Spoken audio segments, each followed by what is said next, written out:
आदाब दोस्तों, मुझे सुनने और देखने वाले सभी दोस्तों, सभी भाइयों की खिदमत में तारिक शमीम का सलाम पहुँचे। दोस्तों, आज एक ऐसा मौजू लेके हाजिर हुआ हूँ जिसमें हमारे जैसे लोगों को बहुत ज़्यादा दखलंदाजी की ज़रूरत नहीं, लेकिन बात जब सियासत की आ जाती है तो कुछ बातें रखना अपना फ़र्ज़ समझते हैं। अभी चंद दिन पहले, मेरा ख्याल है 2 दिन पहले, हज़रत मौलाना सलमान नदवी साहब, जो इस्लामी दुनिया के बड़े आलिम माने जाते हैं, मैं भी उनका बड़ा कदरदान हूँ, आप फरमाते हैं कि गैर मुस्लिम की क़यादत हराम है मुसलमानों के लिए। गैर मुस्लिम की सियासी क़यादत में मुसलमान जो ज़िंदगियाँ गुजारते हैं वो ऐसे है जैसे सूअर का गोश्त खाना। मैं बड़े अदब से हज़रत से ये जानना चाहूँगा कि पहली हिजरत जो रसूल अकरम सल्लल्लाहु अलैहि वसल्लम के हुक्म से हुई, मक्का के सरदारों के जो जुल्म सितम से तबाहशुदा लोग थे, तंग आ गए लोग थे, जिनकी ज़िंदगियाँ आजीरन थी, आप सल्लल्लाहु अलैहि वसल्लम ने उन्हें हबशा की तरफ हिजरत का हुक्म दिया। तो क्या हबशा का बादशाह कोई खलीफा था इस्लामी दुनिया का? जी नहीं जनाब, वो एक आदिल हुक्मरान, गैर मुस्लिम हुक्मरान था, एक ईसाई बादशाह था जो नहायत मुनसिफ मिजाज था। अल्लाह के रसूल सल्लल्लाहु अलैहि वसल्लम ने उसके यहाँ भेजा और पूरी दुनिया भर में मुसलमान जो रहते हैं गैर मुस्लिम मुल्कों में, क्या उनकी ज़िंदगियाँ ऐसे हैं जैसे सूअर का गोश्त खा रहे हैं, वो हराम की ज़िंदगी गुजार रहे हैं। और हम 190 साल अंग्रेज़ की दौरे इक़्तिदार में और 75 साल से गैर मुस्लिम हिंदू भाइयों के हुक्मरानी में हम ज़िंदगियाँ गुजार रहे हैं। तो क्या ये ज़िंदगियाँ हमारी हराम की हैं? फ़ैसला आप खुद करें कि आप क्या बोल देते हैं, उसका मतलब क्या निकलता है। यही एक टुकड़ा काट करके आरएसएस के लोग 80% आबादी की बस्तियों में जहर फैलाते हैं ले जा करके। आप लोग एक जजीरे में रहते हैं हजरत, जहाँ एक सूफियाना माहौल होता है, बाहर की दुनिया के लोगों का कुछ पता नहीं होता। इस मुल्क की बड़ी आबादी 80-85% लोग किस तरह ज़िंदगी गुजारते हैं, हमारे बारे में क्या राय रखते हैं, और आरएसएस उस राय में किस तरह उस जलती आग में एक्स्ट्रा प्रीमियम पेट्रोल डालती है, आपको अंदाज़ा नहीं। आज जब इनके जुल्म सितम से, इनकी लूट खसोट से, इनकी बेईमानी से, इनकी धोखाधड़ी से, इनके मुल्क फरोशी से पूरी वो आवाम तब जान चुकी है और बिल्कुल गुस्से में बैठी हुई है कि मौका मिले इनको तो हम इनके खिलाफ बटन दबा दें। वो आवाम जिसने इनको वोट दिया था वो पूरी तरीके से ना सही, आधे से ज़्यादा लोग उनके खिलाफ खड़े ताल ठोक रहे हैं, या बहुत सारे लोग खामोशी में हैं। तो इस तरह की बयानबाजी से आप लोग क्या साबित करना चाहते हैं? क्यों हमें हलाकत में डालने का अहद कर रखा है आप लोगों ने, जाने या अनजाने?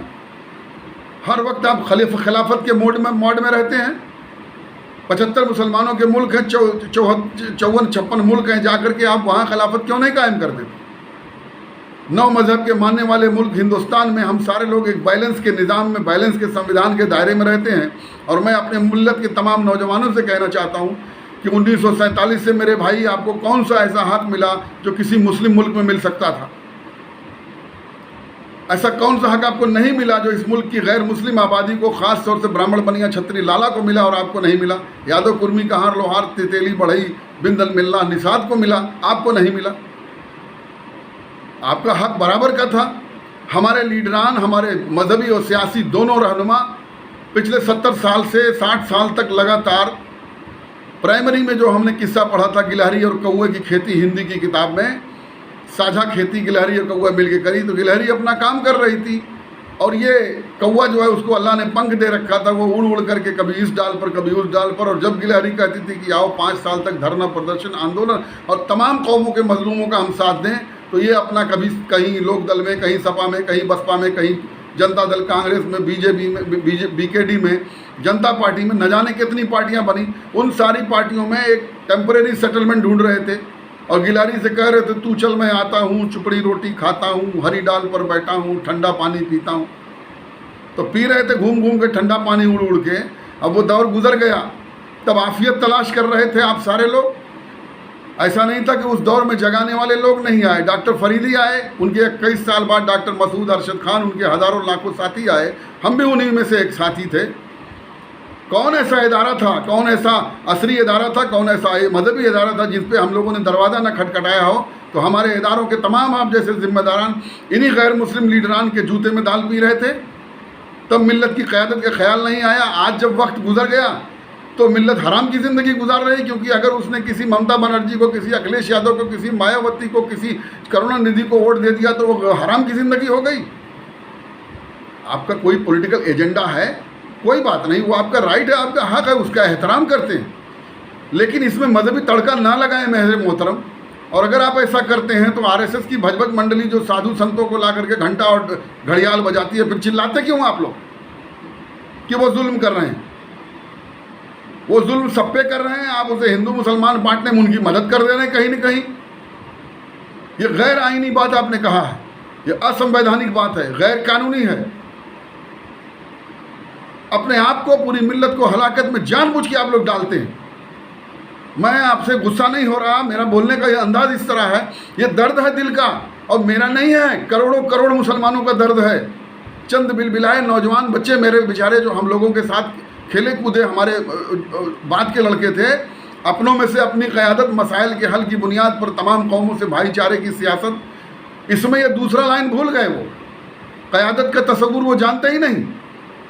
एक साहब आकर के खाली मुसलमानों का दुखड़ा सुनाते हैं और उस नाते उसका कोई हल नहीं है उनके पास। बहुसंख्यकवाद की राजनीति में वो हलाकत में हमें डाल रहे हैं।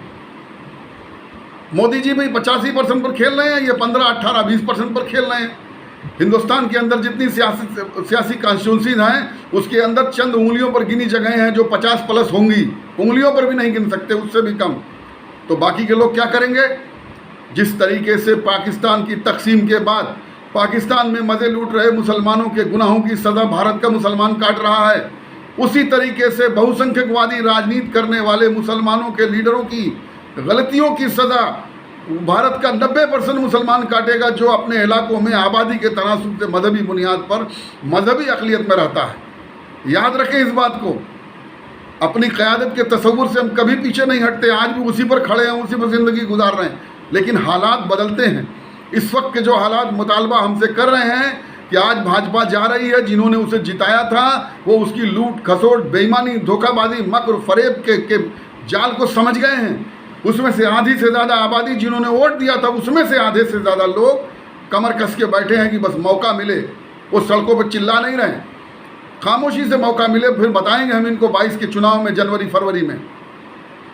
तो इस उनके जहन को न भटकने दें हजरत, न बयान दें इस तरह के। सियासत करना एक पार्टी के बाकायदा मेंबर बन करके आप आके खड़े हुए लीडर बन करके बात करिए, ताकि आपके बयान पर क्रिटिसाइज़ करने में किसी को दिक्कत ना हो। और मजहबी चोले में अगर आप सियासी ताल ठोकेंगे तो फिर आरएसएस बीजेपी की भजबत मंडली को बोलने का किसी मुसलमान को कोई हक नहीं है। भारत एक ऐसा मुल्क है जहां सभी धर्म जात के लोगों को बराबरी का हक मिला है, और यही बराबरी का हक भारत का सेकुलर संविधान कहलाता है। ना करें ऐसा।